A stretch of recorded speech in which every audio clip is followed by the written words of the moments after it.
monde et bienvenue sur Home Kitchen.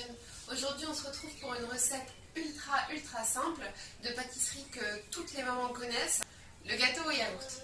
Donc forcément sans œufs, sans beurre, mais vous allez voir le résultat est juste incroyable et on se demande même pourquoi il y a eu des œufs un jour dans cette recette.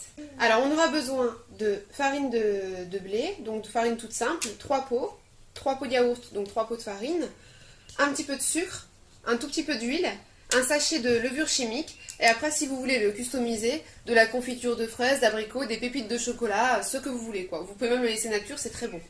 Donc on commence par mettre 3 pots de yaourt, alors moi c'est des natures, mais vous pouvez en mettre des yaourts à la fraise, au chocolat, au caramel. Maintenant il y a des yaourts soja à peu près n'importe quoi.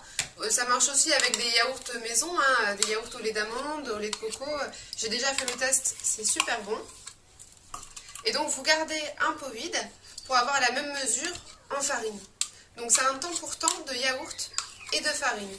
Et donc ce qui est sympa avec ce gâteau, c'est que vous pouvez le faire avec vos enfants, c'est super fastoche, c'est vraiment le truc à faire en 5 minutes pour le goûter.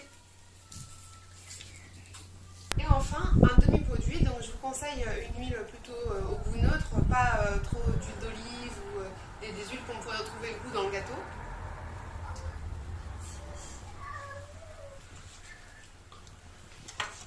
On met un sachet de levure chimique, donc en général c'est 10 grammes.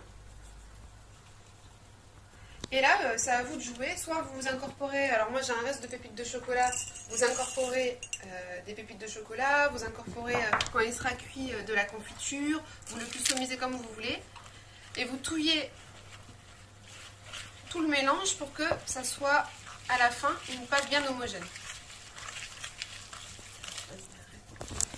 Donc, une fois que j'ai mis mes 3 pots de farine, je rajoute 2 pots de sucre, mais vous pouvez en mettre un petit peu moins si vous préférez faire quelque chose de moins sucré. Ou rajouter par exemple du sirop d'agave ou du sirop d'érable. Donc voilà ce que ça donne une fois que tout a été bien mélangé. Faut pas qu'il y ait de grumeaux ou de quoi que ce soit, mais de toute façon avec le yaourt, c'est très facile à mélanger, c'est très onctueux. Ça vous donne une pâte ni trop liquide, ni trop épaisse, ni quoi que ce soit. Vous devez obtenir ce résultat et ensuite vous transvasez tout dans un plat ou dans un cercle avec juste un papier parchemin. Pas besoin de matière grasse ou quoi que ce soit. Vous transférez ça là-dedans et après dans un four à 180 degrés préchauffé. Donc voilà ce que ça donne après environ 20-25 minutes, après ça dépend des fours de cuisson. Je dirais qu'au bout de 20 minutes, il faut à peu près checker le four. Un petit conseil que je vous donne, c'est que comme le dessus dort vite et qu'on ne veut pas que ça devienne croustillant parce que c'est vraiment le moelleux qui nous intéresse dans ce gâteau, au bout de, je dirais, un petit quart d'heure, vous mettez une petite feuille d'aluminium au-dessus dans le four, ce qui permet qu'il va juste rester joliment coloré sans qu'il devienne noir ou croustillant et que la croûte devienne dure.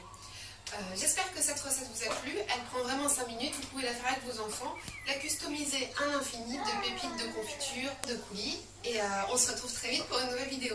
Salut!